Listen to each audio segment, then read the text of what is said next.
how about I knock out your grandmother's false vagina teeth? Erste Hilfe, greif zu! They sent their hounds. Are you on They crack? too will find only cocks. I think you're on crack. Nobody is checking out Dusty Female Cat on YouTube. Are you on crack? I need help. There is more to this than meets the penis. Need help, call 911.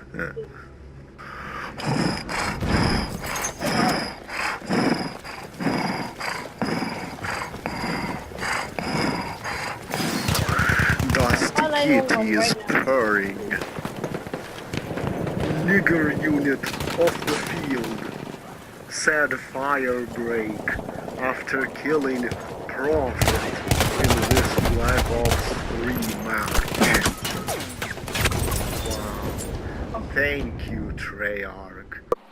For being worth $1 billion, J.K. Rowling is fucking lazy. You won't believe how lazy she is, and how simple it is to write Harry Potter books.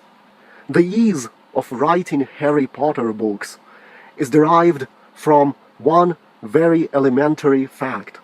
She does not need to do research about the real world to write a Harry Potter novel. She doesn't have to research anything about the real world at all, because her books take place in a magical world. Sure, that magical world is the same as the one we live in, but the elements of the real world hardly ever come into play in those novels. That's the beauty of writing, not just an urban fantasy, which is what my James Grider novels kind of are, but a pure, unadulterated fantasy. I realized she hardly would have needed to Google anything or look up anything on Wikipedia. I have to read actual books about the subjects my novels touch upon. I can't extensively research every small thing, so no doubt I will get some small things wrong. But the plots of my book force me to learn about certain subject matters that those plots will touch upon. I had to listen to a book on Secret Service to write the first James Grider novel, and pretty much everything I learned I didn't actually need to learn. But that's the pitfall of research for writing. You don't really know what you will need to know until you write. But you always worry there might be some unknown nuance or piece of jargon or something that you will not include or fail to include that will make your story less realistic. I have to explore real-life locations on Google Earth. I have to employ real-life terrain to structure my plots. I can only make up little things, like the street James Grider lives on doesn't actually exist in the real world. But otherwise I have to deal with reality. I have to know about the town he lives in. I have to know its climate and the little cultural nuances. There was an article I read that mentioned that residents that live in Humboldt County shorten South Humboldt to Soham when they speak of it. See, that's something I don't know off the top of my head, and it's only luck that I came across that little fact. It's a little tidbit I don't really need, and I could get away with not using it, but it's good to know. It adds authenticity. Little things like that will add authenticity and realism. You got to know the demographics of the place. You don't want to depict a predominantly black neighborhood somewhere as predominantly white, because you didn't check the demographics, which is easily done on Wikipedia. Street View on Google Earth pretty much lets me virtually stand on any street in the world that I'm writing about. You have to know how things work when you are writing about the real world. Like I said before, if I have to write about bulk carriers, I'll probably have to read this whole book. I didn't even know these ships have ballast chambers located on the main deck above the cargo slots. I just assumed that ballast tanks on ships are always on the bottom. But see, you can't just go with that assumption. I have to sit here, and half my work is not writing, but currently it was looking up all kinds of shit about Mexico. I didn't know that in Puerto Vallarta there is tourist police whose uniform look like white safari shirts and hats, and they police the resort town for narcotics, and if they ask you to search your bags, you better let them search your bags, or you could end up in jail. I didn't know that until I read the travel guide. It's a good thing I have a website where I can pirate research books from. Now, do I have to do that if I'm writing about a fictional, magical land where I can make up anything I want? Of course not. I can just pull things out of my ass. And these are topics I wouldn't normally display interest in, but I am forced to by the story I have to write. So let's take Harry Potter books, by contrast. There is almost zero research that she has to do.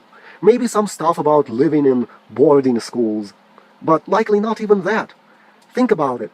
Everything is done with magic in Harry Potter. Magic that is fantasy that she pulled out of her fucking cunt.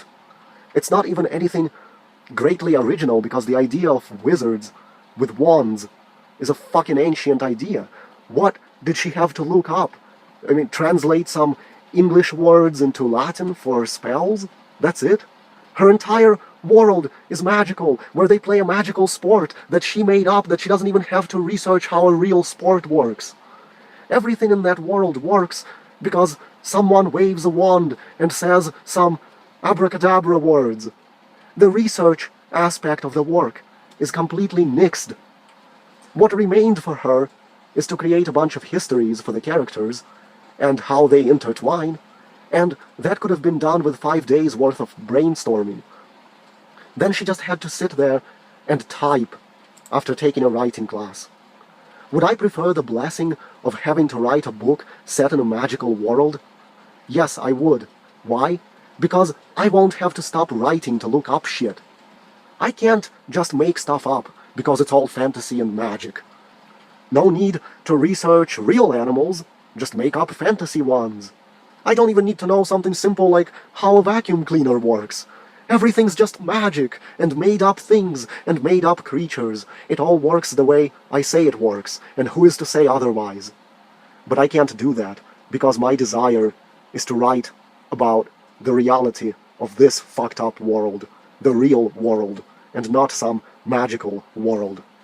Now, I could create ideas inside a magical world that parody the stuff we have in reality, and thus still convey the same message I want to convey. Like, instead of surveillance cameras, I could write that wizards have some kind of crystals to spy on each other. But I just don't want to. My book is not in a magical land. I can't invent a lake that isn't there because my plot needs a lake, or invent a cave that isn't there because my plot needs a cave. I can't invent some fictional culture in a fictional foreign land. I'm very limited in what I can use. I did not even invent a fictional town, when that is often done as well.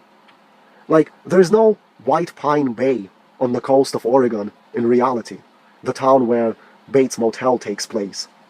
But I'm pretty sure White Pine Bay is either inspired by Eureka, California, or Crescent City. I'm forced to research real religions, real cultures, real ways in which things work, because my book does not take place in a magical fairyland where I can just make up whatever I want. So it puts this added strain on me, and which already puts me on a level above J.K. Rowling. It means that I have actually gone through more trouble and more work than she has for the sake of Harry Potter. And what was so great about the first Harry Potter book?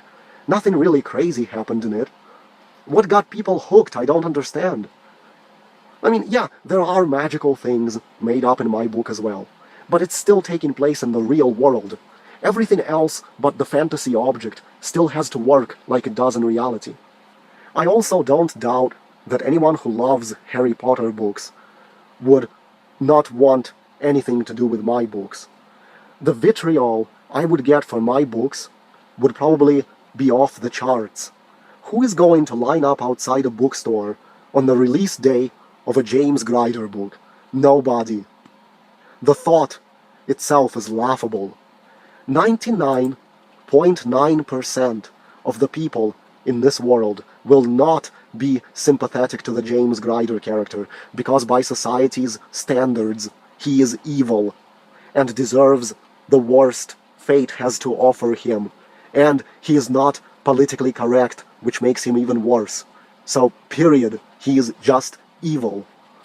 Would they have loved Harry Potter if he had a psycho mind that made him wish to mass murder his classmates at Hogwarts?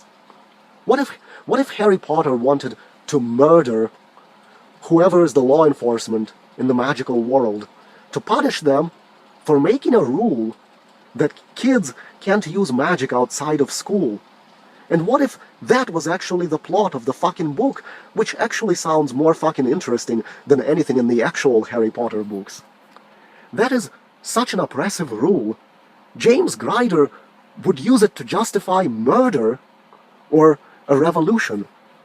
The snowflakes who read Harry Potter, how are they going to be receptive to such ideas? They'll be disgusted.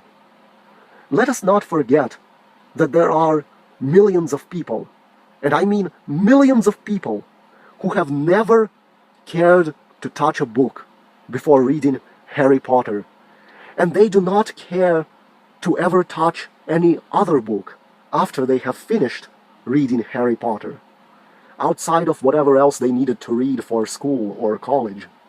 Well, if they are incapable of reading anything other than a Harry Potter or a Twilight book, why would they read a James Grider book? Good question, isn't it? And I'm not saying the James Grider book is perfect. It's way too drawn out. It should not be so drawn out as it is. And I wouldn't doubt it has a few flaws and sins in it and mistakes, but so do Harry Potter books. Onision says he hasn't read a book since he was 15, yet his bio on the internet has him labeled as a writer and a comedian, among other things. Wow, impressive, right? Imagine he's all that and more. So yeah, she's worth more than $1 billion from writing books that took less work to write than James Grider books will. And she's really fucking stupid as a person, too. Instead of being agitated and kept awake at night by the existence of security cameras, she's kept awake by the thought that there won't be 1 million more Syrian refugees entering her country and making London look like fucking Baghdad. Actually, no, it's not even about England. She's agitating that this will not be the case in the United States because of Trump. Yeah, that's even crazier.